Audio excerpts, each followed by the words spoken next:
Well, hello, everyone, and welcome to another episode of You've Got the Power. I'm Dr. Jason Deitch, your host, and of course, we are here with Chief Medical Officer of the Centeno-Schultz Clinic in Broomfield, Colorado, Dr. Chris Centeno. Good afternoon. Good afternoon, Jason. We got a great topic for all of you today. If you're just joining us, as you know, every Monday we broadcast live here at the Centeno-Schultz Facebook page. On Fridays, we broadcast on the Regenexx Facebook page, always teaching you about the power you have to make the right decisions about your healthcare, about your family's healthcare, and about how to navigate and understand what has become a very complex, if not broken, system in our country.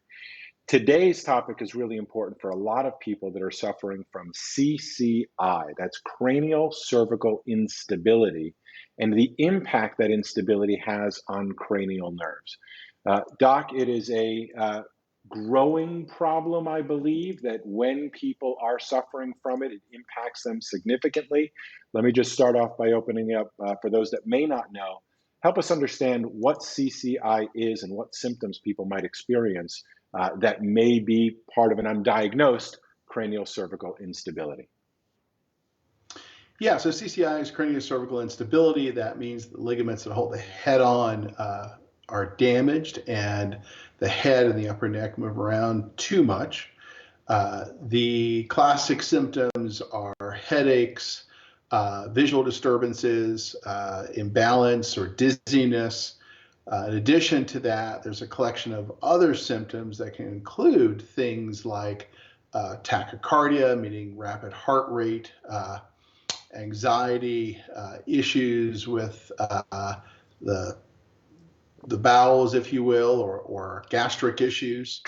And many of those secondary symptoms can actually come from cranial nerve irritation, which is the topic of today's discussion. So, for instance, vagus nerve irritation can lead to the vagus nerve not working correctly, and the goal or the thing that nerve does is that it helps to put a brake on your heart rate. So if that nerve is irritated, you can get tachycardia, your heart rate goes too high. Same thing, that nerve also helps to calm your bowels, if you will. And if that nerve is irritated, you can get far-reaching effects there as well. So there's, craniocervical instability, and then there are these nerves that come out of your brain called the cranial nerves that can get irritated as well, high up there. And so there's these sort of classic CCI symptoms and this whole other collection of symptoms related to irritated cranial nerves. Important topic. If you're watching and joining us, many of you may have these symptoms and not know if it is CCI. Many of you have had CCI and have come to the Centeno-Schultz Clinic and have gotten amazing treatment for that. We'd love, if you've got questions or you've got comments, we would love to hear from you. That is what today's show and program is all about. I guess, Doc, as we're waiting for questions to come on in, let's go into what are some of the common, I guess, mishaps, or where do people who are suffering from these types of symptoms and conditions, what are their options and what are their common mistakes in terms of options they think are appropriate that may not necessarily be? Yeah, listen, I think that for craniocervical instability, it's no different than any other type of spinal issue, whether that be in the neck or the low back. You first have to look at conservative things. Am I going to get help there? And so that might be for craniocervical instability. There are expert chiropractors that do NUCCA, which is an upper cervical chiropractic technique, or Atlas orthogonal. And those are good places to start because you've got conservative care that is much less invasive than anything else we're talking about. And or a highly trained and qualified physical therapist that knows what they're looking for and can treat that area, which is, again, going to be few and far between. There are other things like getting the normal curve of the neck restored, or curve restoration. So those are all in the conservative camp. And then if that doesn't work, then you go up the next ladder of treatment, if you will, and look at things like injections. So there are simple Prolotherapy injections usually don't help people with craniocervical instability, but it's something that's widely available to tighten down the ligaments at the back of the neck. There can be things like upper neck facet joint injections and or moving towards that PICL procedure that we perform, which is a direct injection of the ligaments that hold the head on with stem cells. And then only if all of that stuff fails is it then appropriate to consider surgery. So really no different than anything else, right? If you've got severe chronic back pain, you go ahead and you try conservative things. If that doesn't work, you go to the injection-based things. If that doesn't work, you can possibly go on to surgery. The good news is the vast majority of people are removed in those first two categories. So very few people end up getting towards surgery. And that's the goal because, again, everything in medicine is risk-benefit. We would all love to believe that for us, there is no risk, right? We'd all love to believe or forget, or when we sign that consent form, or we know someone who knew someone who did well, hence we're going to do well. But it's all a big game of managing that risk. The bigger the procedure, the bigger the possible serious side effects.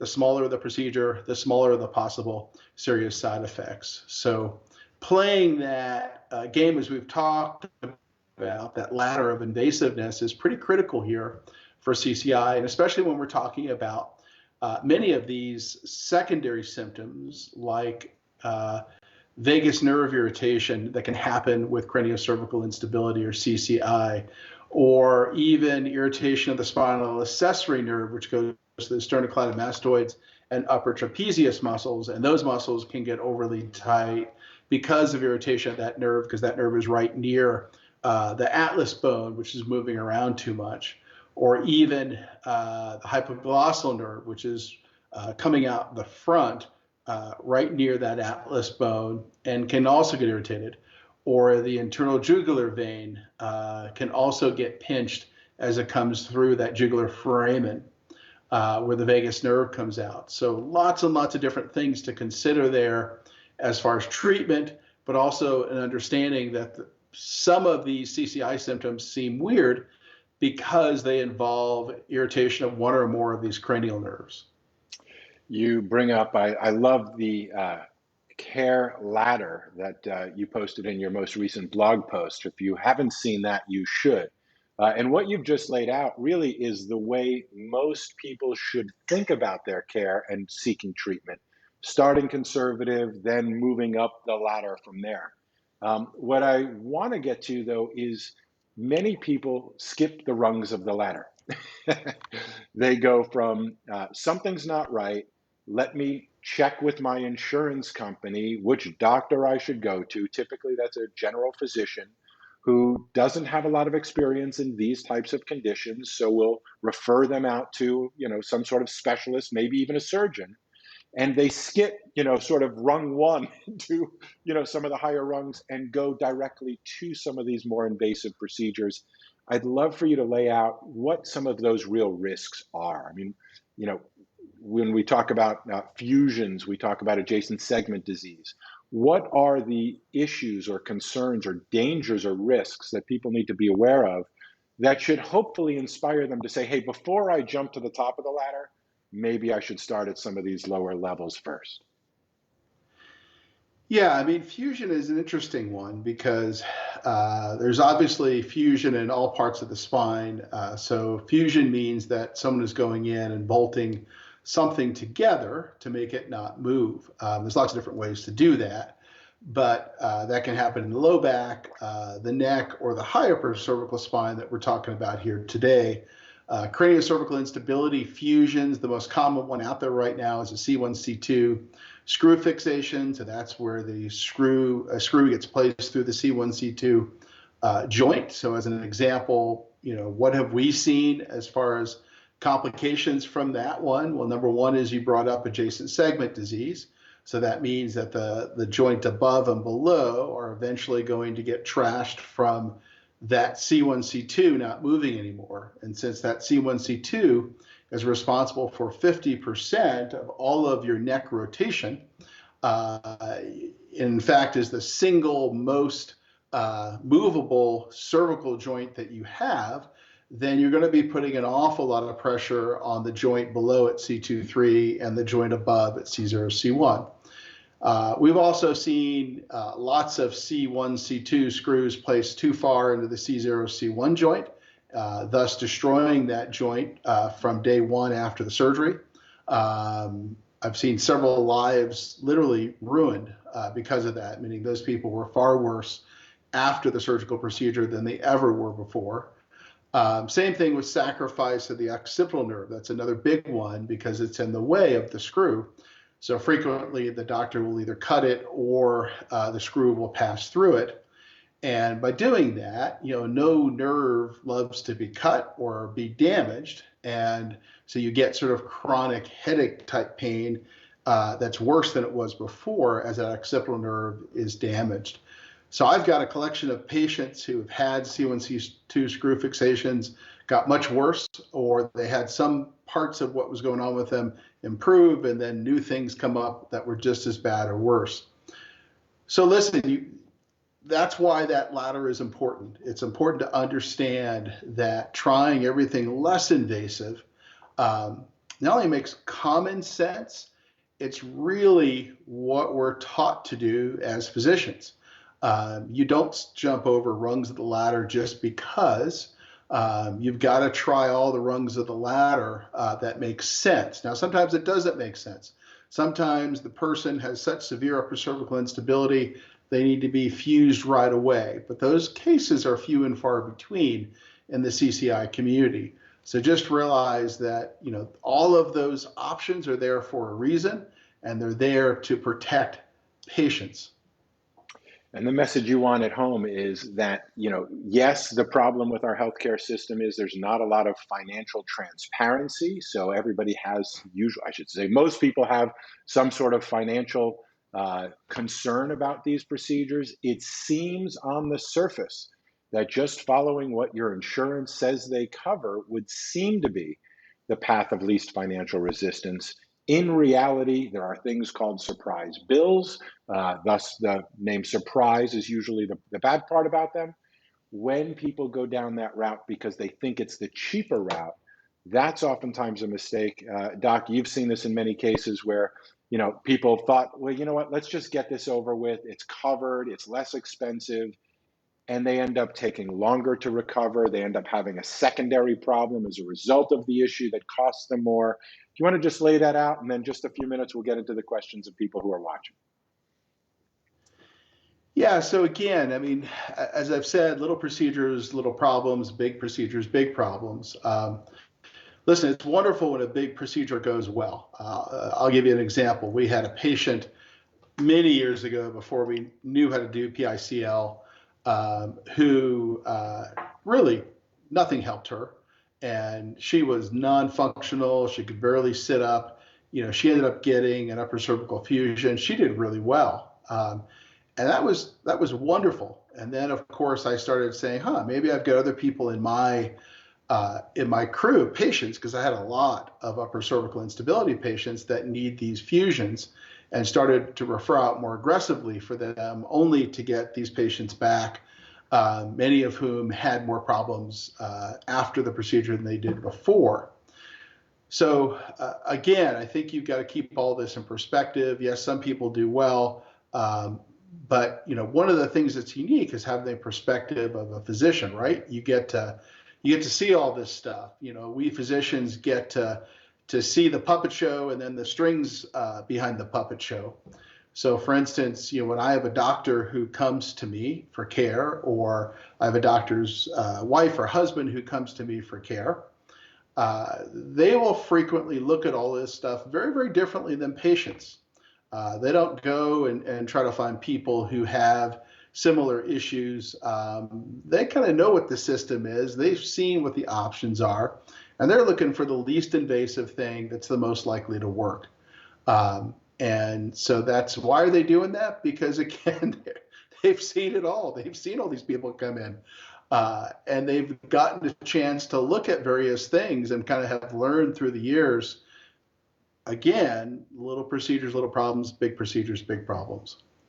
And experience matters, and nobody's got more of that than you. Before we get to questions, my last question for you right now is, please share with people. I think this is as a byproduct of all of those, hey, let's refer out, and wait a minute, they're coming back, that's a problem.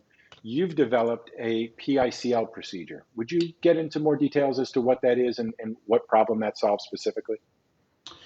Yeah, so many of these patients who have craniocervical instability and some of these things where they have irritated cranial nerves like vagus nerve issues, etc.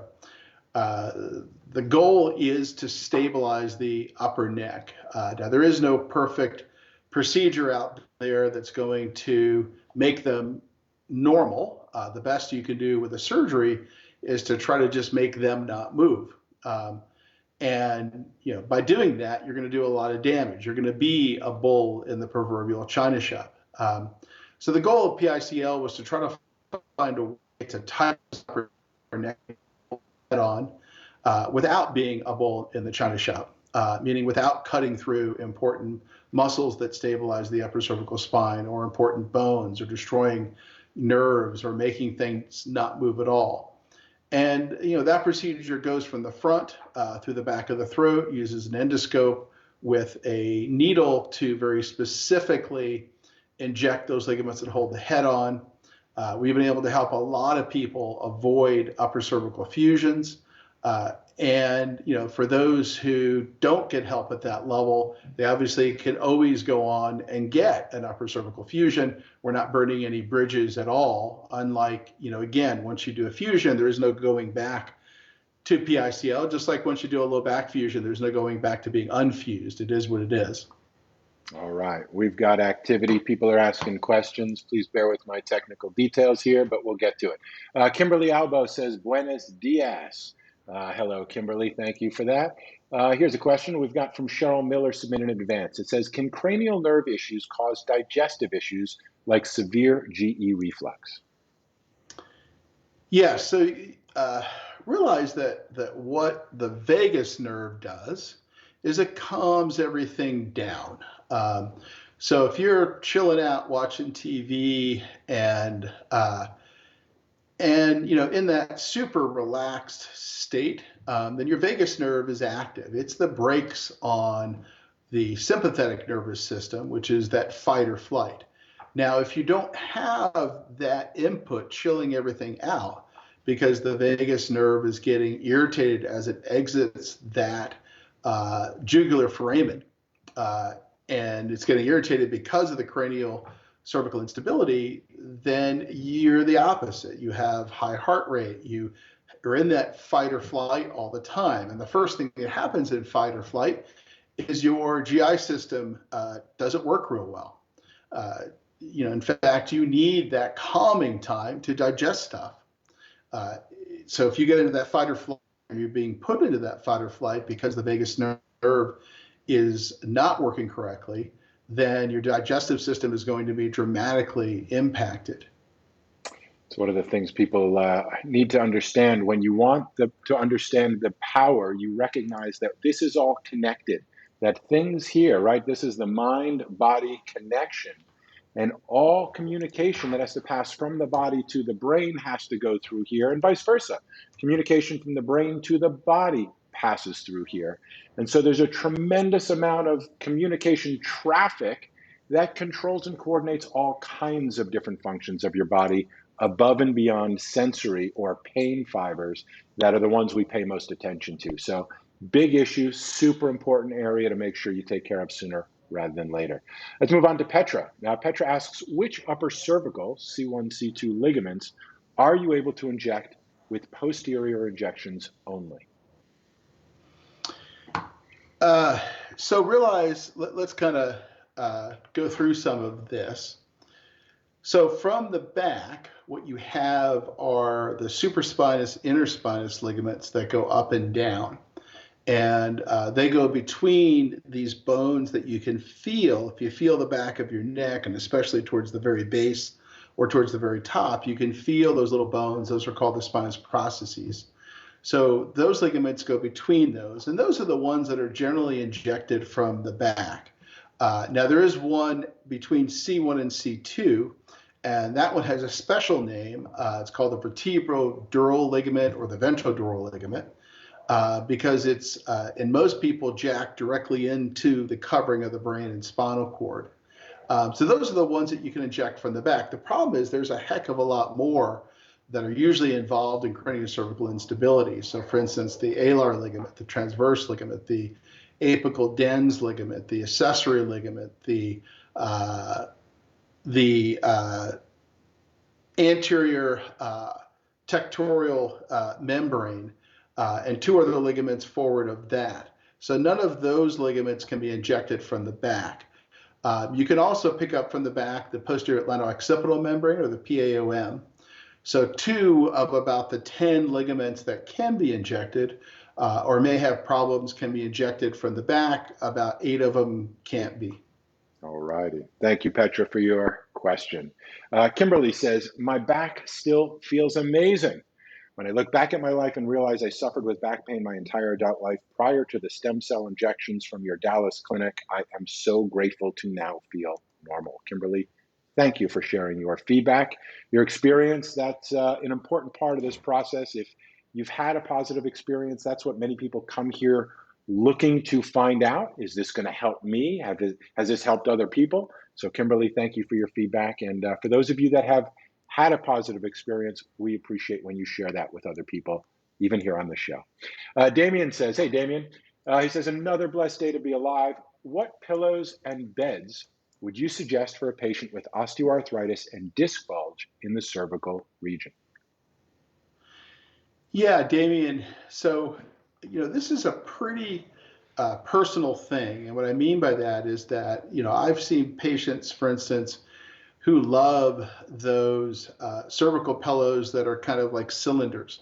I've seen other folks who hate those. I've seen folks who need to have one of those pillows in it that have some very adjustable fill, so you can sort of make sure that it is customized. I've seen other folks who love those sort of wavy type memory foam pillows that are very firm.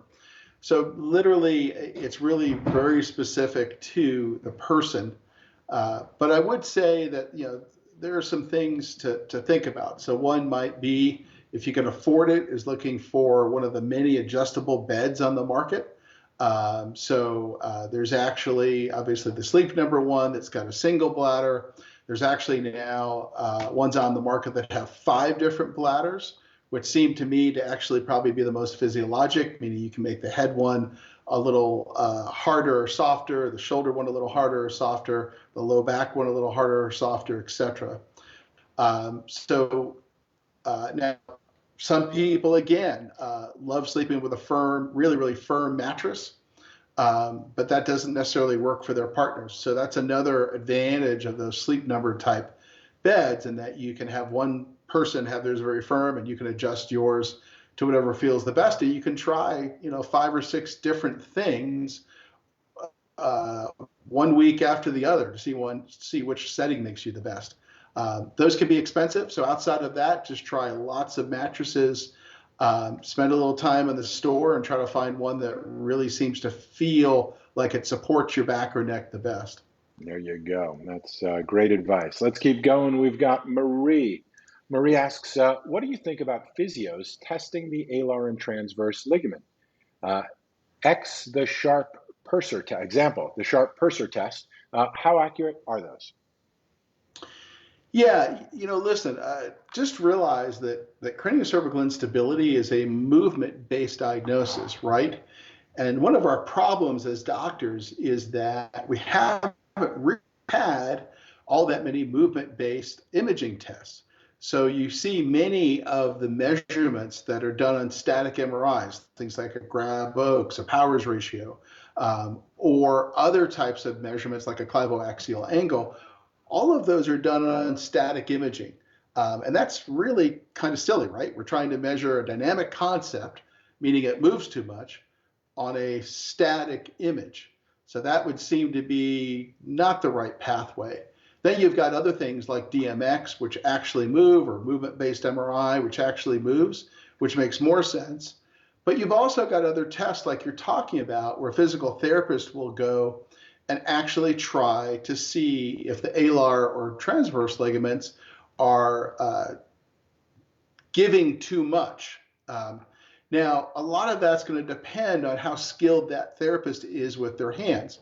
I definitely know there are therapists out there who I trust, where if they send me a patient who they've been able to test in that way or another way, looking at too much C1, C2 movement, that they're probably going to be right when I test that patient on DMX. But realize that those therapists are few and far between. Those are the more advanced ones that have been doing those tests for many years and have gotten a really good sense after testing hundreds of people as to what's normal and what's the rare abnormal in those tests. There we go.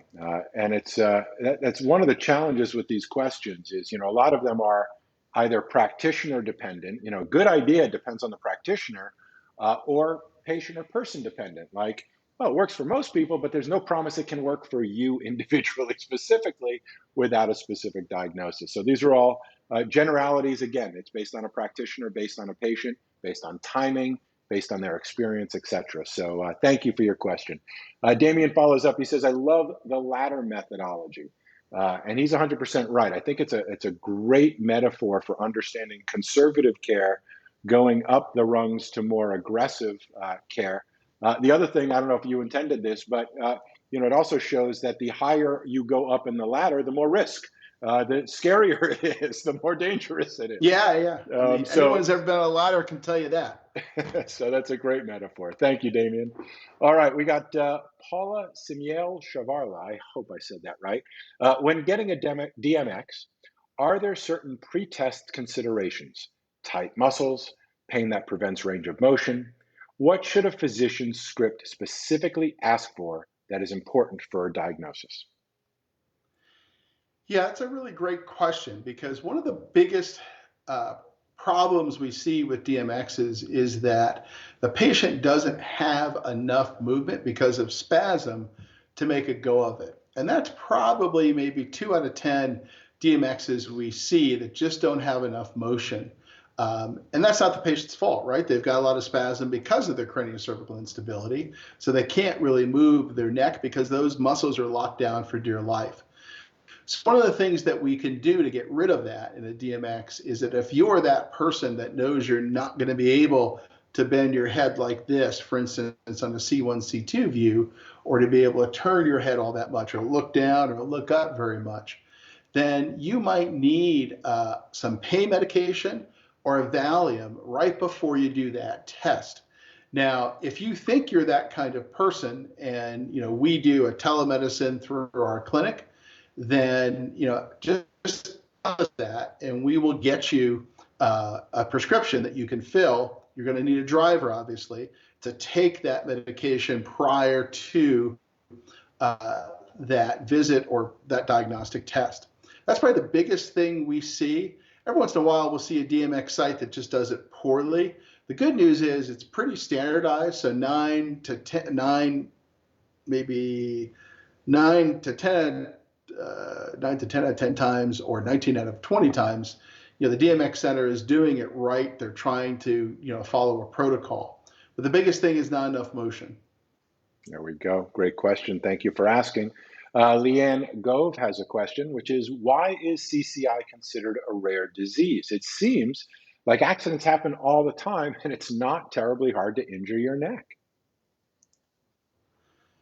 Yeah, and so listen, the question is, what's the true prevalence of CCI, right? And no one really knows because it's so mis and underdiagnosed. So if we had a blood test we could give you that your family doctor could run that would say, yes, this person has CCI, and everyone got it run that had these set of symptoms and they had chronic neck pain, my guess is that the number of CCI patients would be far higher than we fully know. But that's the problem, is that, these patients get bounced around from specialist to specialist to specialist until they make it to someone who can finally conceptualize this and say, you know what, your upper neck, let's take a look at that. So I suspect it's a lot more common than we currently realize because of exactly what you've said. But the problem is some of those people will never get diagnosed. They will go down a rabbit hole of this or that and never really pick up an appropriate diagnosis. Would you find it common that many of these might be diagnosed as whiplash, which would be the common injury for a car accident or something like that, but maybe isn't as severe as a CCI condition? Yeah, I think some people will end up in that camp. Others will end up in other camps. For instance, there's a young gentleman I'm working up right now. He does have CCI, and it's hard. He's at a university medical center, and they keep sending him down this rabbit hole and this other rabbit hole and this other rabbit hole. For instance, he's got gastric problems, like a lot of CCI patients do, because of that vagal nerve irritation that we talked about before. And now he's off, getting worked up for that. He's getting worked up for autoimmune conditions.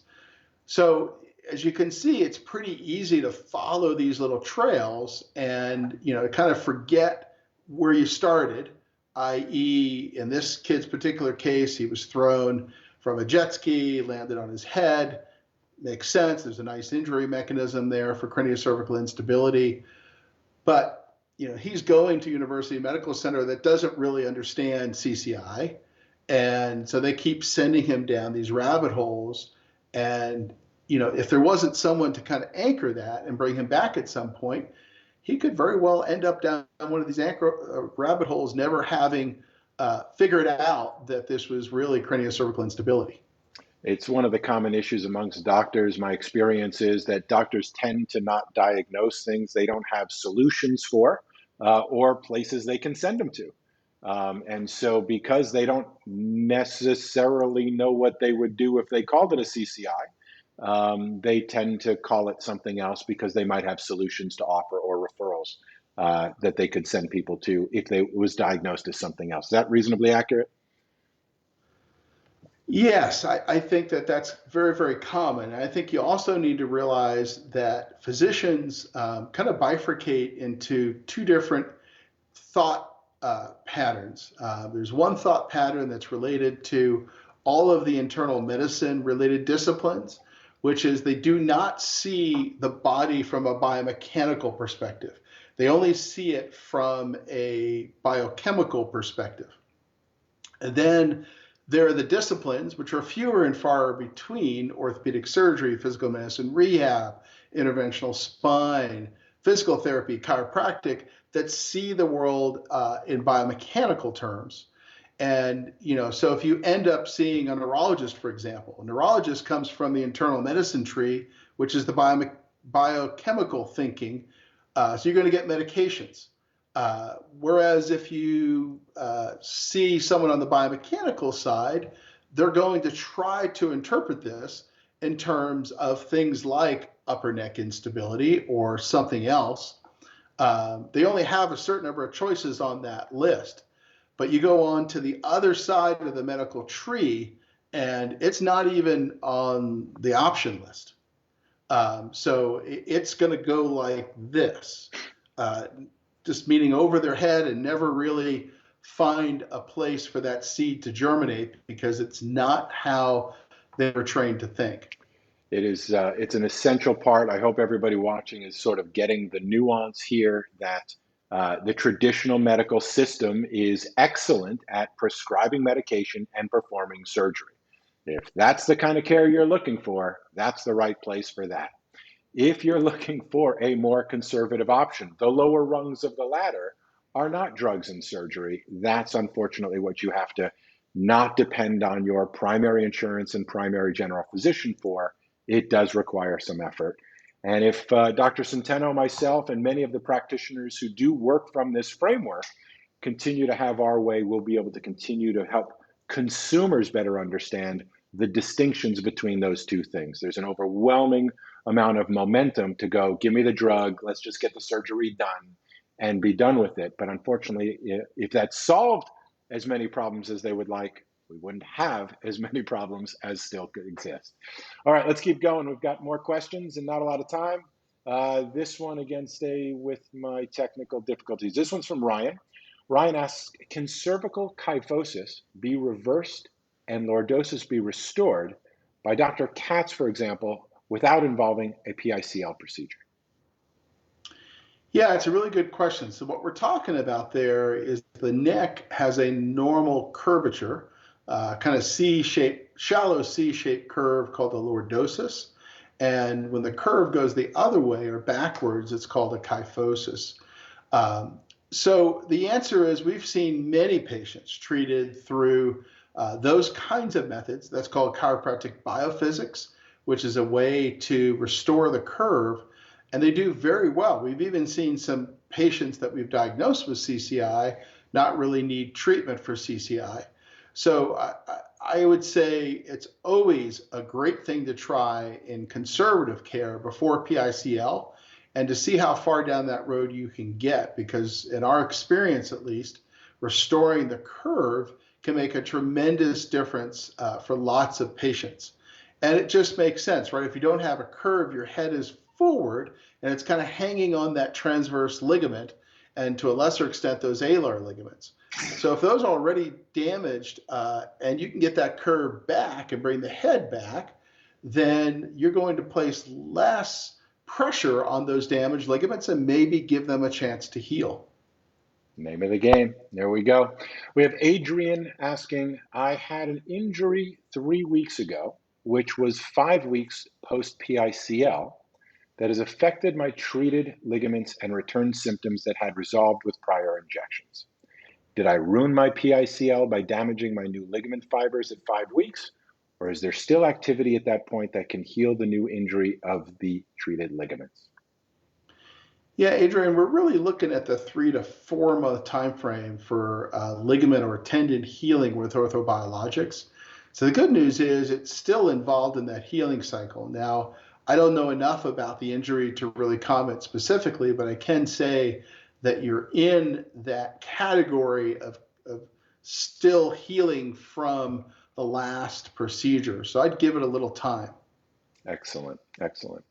All right, Amy asks the question. I'm in the UK and hope to come to see you as soon as I can fundraise enough and travel restrictions begin to ease.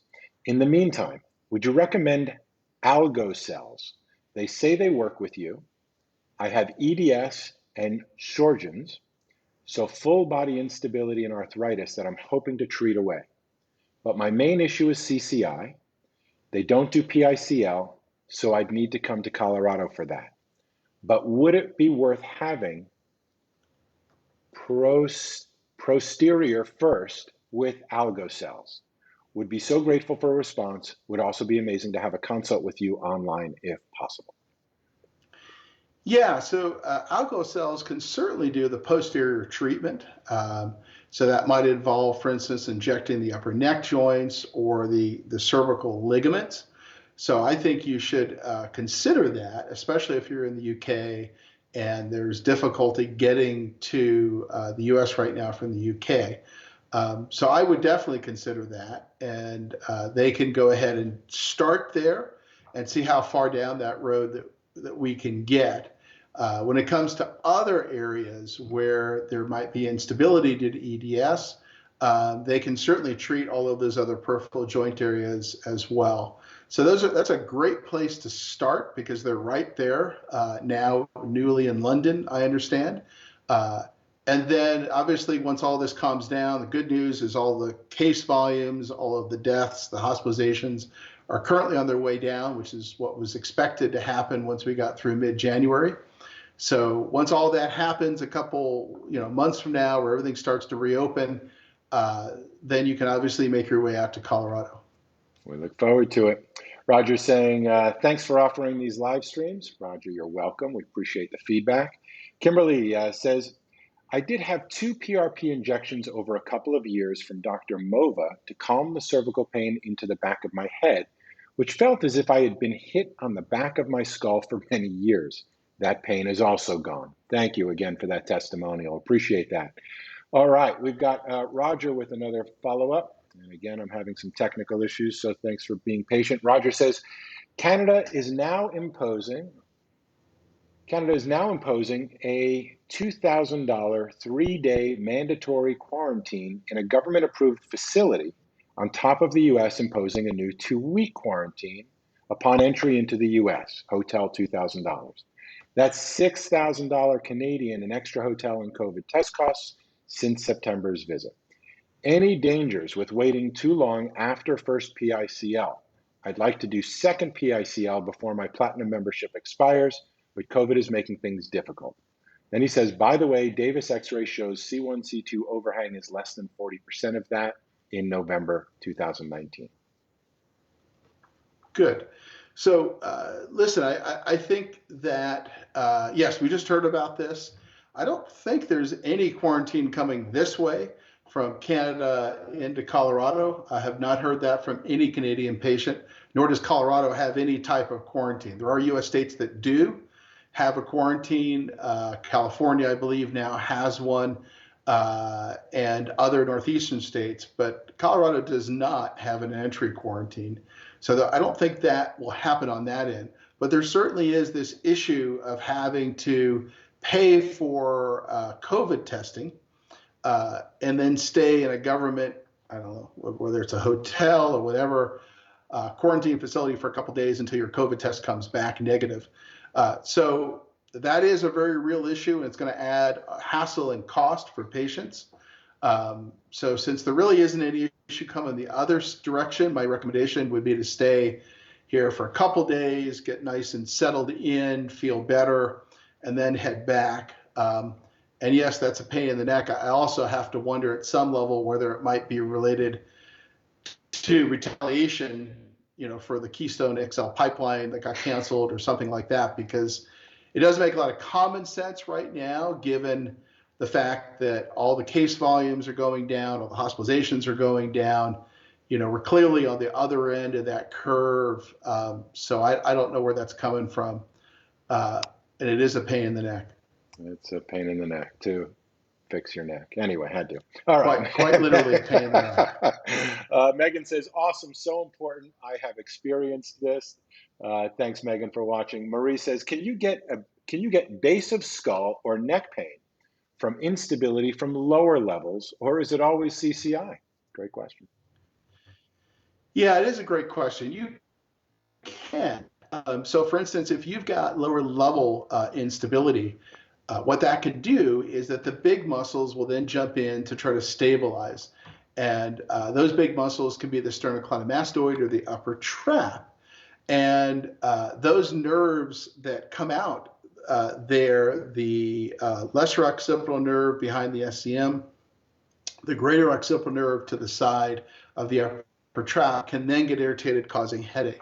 So it's not always CCI at all. And it's one of the reasons why if someone has any kind of lower cervical instability and no real evidence for CCI, we'll treat that lower cervical instability as well as those irritated nerves to try to get rid of it that way. Great thinking. Things are connected. So that's a great way to, great question. It shows your thinking. Megan says, I'm 9 months out from severe traction injury. Look forward to my PICL. She basically says, please fix me. All right, Megan, you're working with the best, so you're in good hands. Marcy says, I need your help.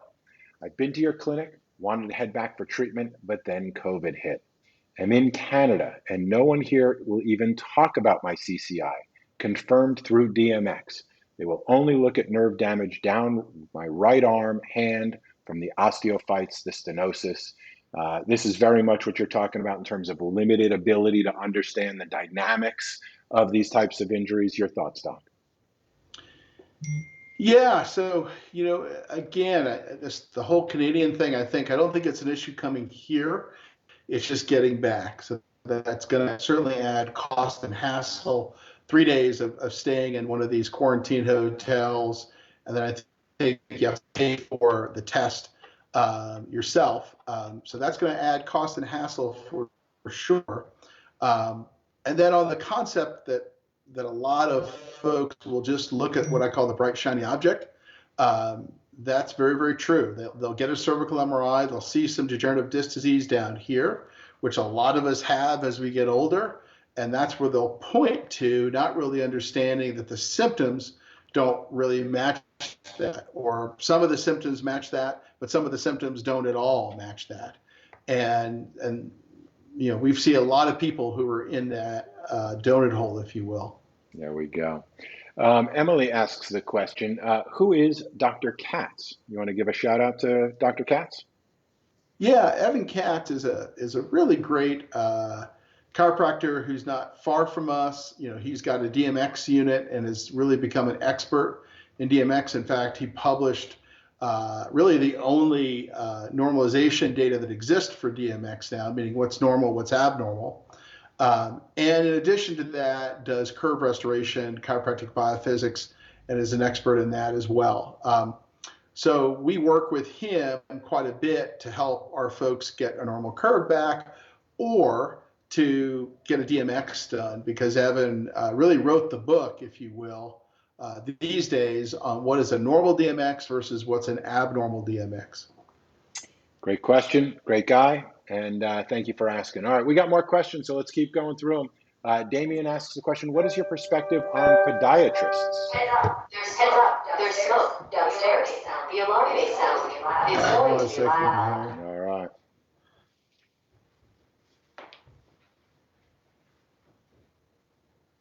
Keep going, Jason. Your thoughts on podiatrists?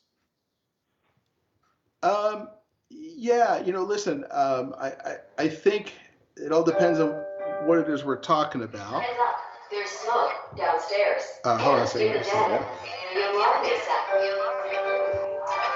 Heads up, there's smoke in the den. The alarm may sound. It's going to be loud.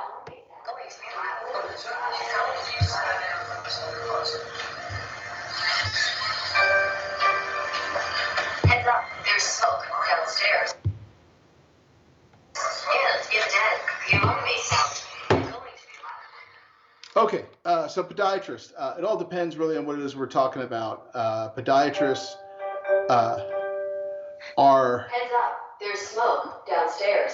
The alarm may sound. Podiatrists are folks that can do some foot and ankle surgery. So again, I kind of put them in that surgical category. That means that they're going to kind of head that direction.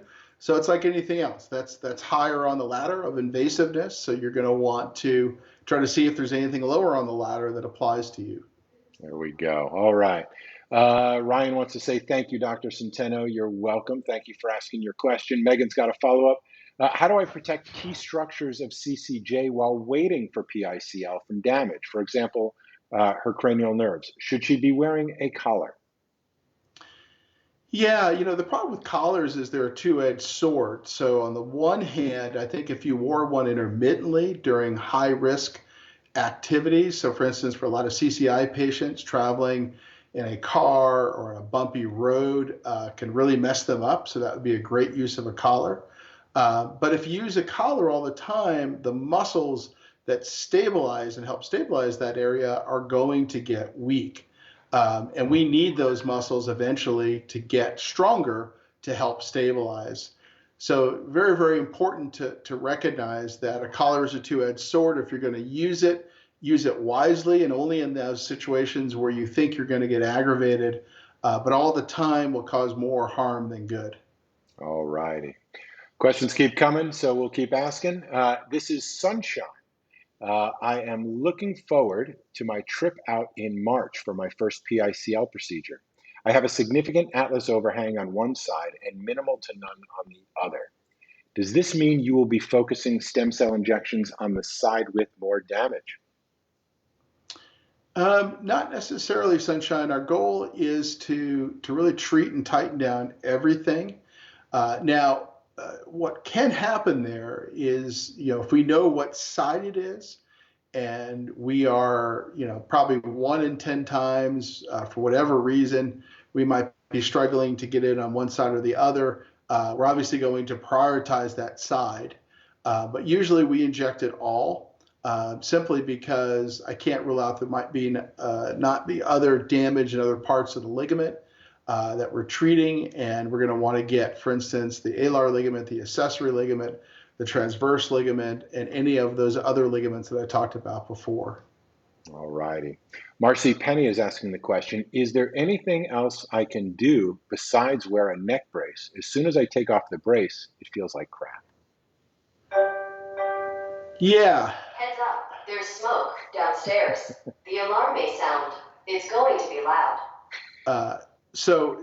Yeah, as far as anything other you could do wearing a neck brace, the big thing there is trying to get diagnosed as to what's causing the pain. And obviously those structures can be treated, or finding a highly qualified NUCCA chiropractor who can help you, because we have lots of patients that swear by NUCCA chiropractic. At least if they're unstable, they can get in and they feel better for a time period, and then they go back. So those are the kind of things you would be thinking about. Right on. All right, we've got Emily asking, thank you so much. I've seen that many people with EDS CCI tend to respond best to multiple PICLs. If I try to leave myself room for this possibility, since I'll be coming all the way to the States from the UK, would it be too risky to try to come back and forth, or should I try to stay in the States for as long as possible? Is there a vague recommendation of how long you should ideally leave in between PICLs? Yeah, there is. That's probably not going to be practical in order, meaning that we're talking about a good 3 to 4 months between procedures.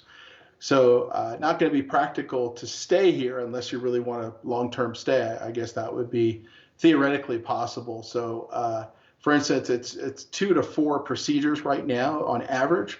So if you needed 3 procedures, then that's going to be at least 9 months. So that's quite a bit of time. So it would probably be better to go back and forth than it would be to stay here 9 months, but that's certainly theoretically possible. Always an option. All right. Emily asks the question. We'll do this till the end of the hour, everyone. So Emily has the question. Sorry to ask another question. No worries if no time. Was just wondering if you have EDS patients who had Chiari CCI and related issues with their vision that were resolved from the PICL procedure. Yeah, so just so you have a sense of it, we probably have somewhere between 10 to 20% of our patients who get the PICL who have a Chiari diagnosis, and visual complaints are extremely common, just with craniocervical instability in general, meaning that that would be one of the top 3 or 4 symptoms that would be common amongst all CCI patients, regardless of Chiari. So Chiari is not an uncommon way, or not an uncommon problem that's in the mix. Now, let's kind of qualify Chiari there. There's 2 sort of types of Chiari. There's a Chiari 0-1 and there's a Chiari 2 and higher. So most of what we're talking about here is Chiari 0-1, and that would be at the foramen magnum. So just so that people know, Chiari means that the tonsils, the cerebellar tonsils, or the bottom part of the brain, can hang below the big hole where the spinal cord goes through.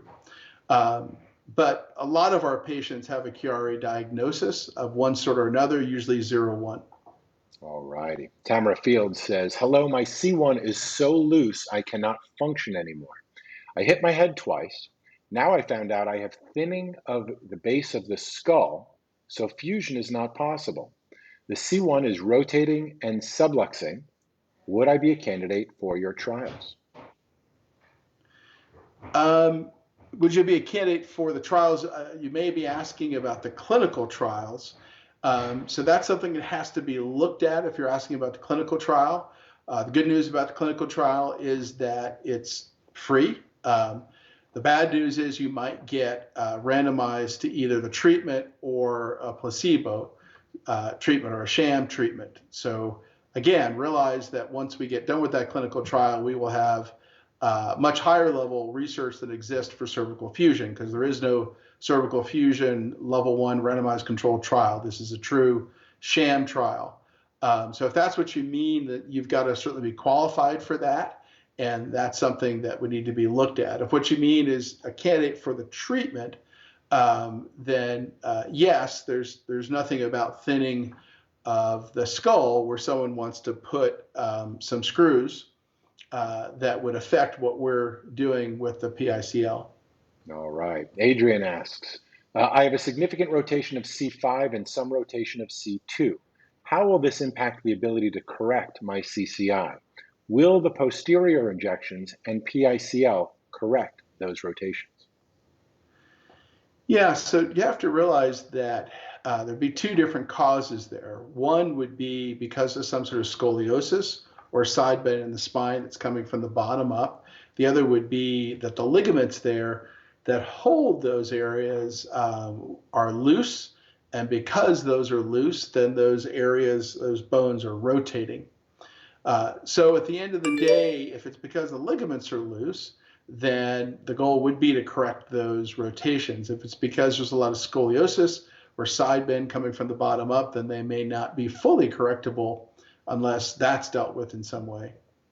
All right, I think we're out. We've got a few more questions, but not a lot of time. I know we're both of us have the end of the hour. So this has been an hour full of a lot of questions. If you have questions and would like us to continue this topic, please leave a comment down below. Unfortunately, we ran out of time for today, but if this is something you would like to continue to ask questions about, if you have concerns or know people that want to learn more, leave us a comment down below so we know what you most want to learn about. That's what we're here to do and share with you, is to help you find the direction and the support and the confidence you need to make the right decisions. That's what this program, You've Got the Power, is all about. So Doc, as we close up, let me just ask you to sort of close up and summarize CCI, cranial nerves, damage, PICL, it's what you do. What do people need to know?